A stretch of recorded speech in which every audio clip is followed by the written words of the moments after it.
किसको होगा मेरे भाई, मेरे दोस्त? फायदा किसी और को हो रहा है क्योंकि ढांचा नहीं है। आप लोग समझो, बहुत दुख लगता है। ये एडीसी इलेक्शन क्या है? क्या है ये एडीसी इलेक्शन? एडीसी इलेक्शन में,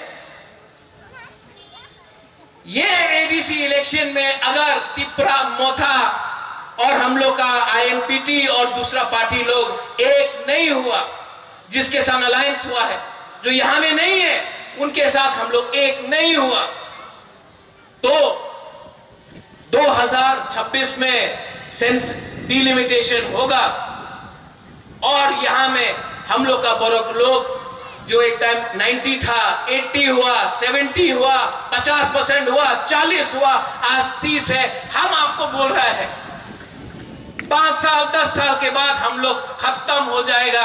आज इसके लिए मुबादला लड़ रहा है, एक लाल बत्ती के लिए नहीं लड़ रहा है। विजय बाबू, आपने बोला I have had a good fight, it has been my time. Vijay Babu ने सैक्रिफाइस किया, मैं मानता हूं, मैंने मानता हूं कि विजय बाबू ने सैक्रिफाइस किया, लेकिन महाराज बोलने से कुछ नहीं होगा।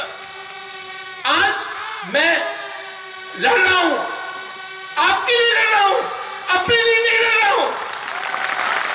अगर लड़ना होता तो आज एमपी बनके, मंत्री बनके आराम से दिल्ली में बैठा होता। वो जो हमको चैलेंज करता है रेवती, वो नहीं होता, वो वादा होता। और हमको चैलेंज करने के लिए लगा है, चैलेंज करना है तो उनसे चैलेंज करो, अमरा बागरी से चैलेंज करो। कुमार से क्या चैलेंज करता है? और फिर से मैं बोल रहा हूं रेवती, मायूंगुलो को सुई सुनो, आप हमको क्या चैलेंज करता है? दुख लगता है, दुख लगता है।